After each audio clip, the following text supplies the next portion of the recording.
Getting a college education involved some sacrifice for me, but I think more sacrifice for my truly generous stepfather, who paid most of the bills for his stepchildren's education.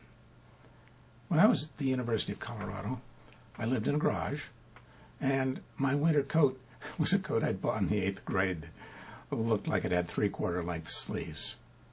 But I didn't often have to work while I was taking classes, and that meant I could focus on my studies.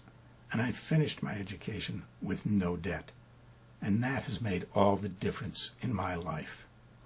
When I first heard about government-backed student loans, they were presented as something the government was doing that was great for people because it would allow anybody who wanted a college education to get one.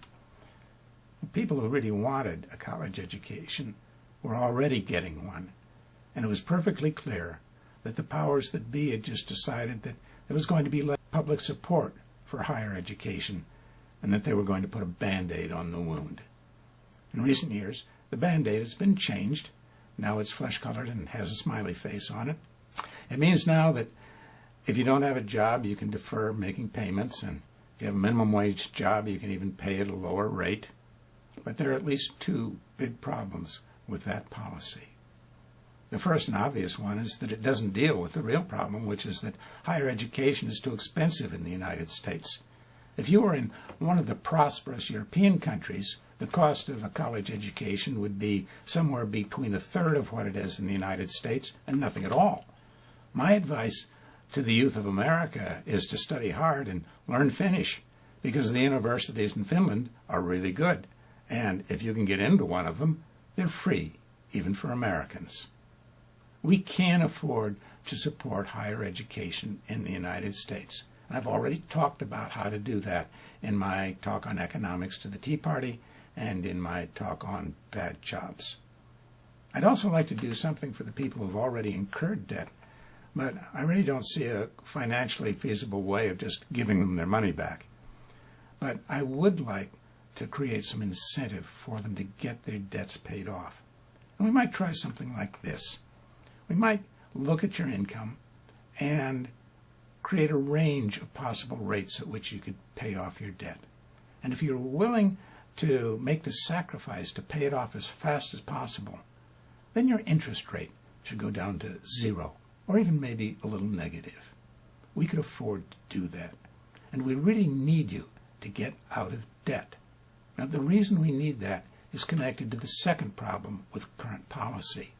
When we stretch out your debt, more of your lifetime income winds up as interest paid to the super rich, the richest 1/100th of 1% of Americans.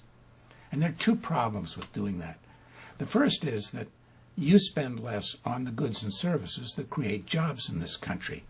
That's fairly obvious. But there's also a problem with just sending all that money to the super rich, because they don't spend much of their income on goods and services. Most of it gets spent on buying up the country's wealth. And as they acquire more and more money, we can expect them to bid up the price of wealth, to increase the price of stocks and bonds. Now, the consequences of that are, well, let me explain.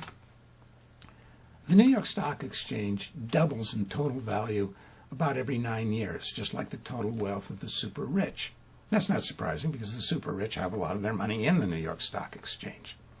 Now, it increases in value in two ways. One is that wealth moves on to the New York Stock Exchange.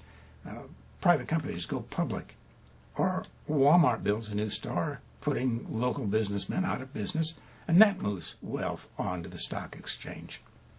But an equally important cause of the increased wealth of the stock exchange is just the increase in the stock price of companies that have been doing the same thing for decades.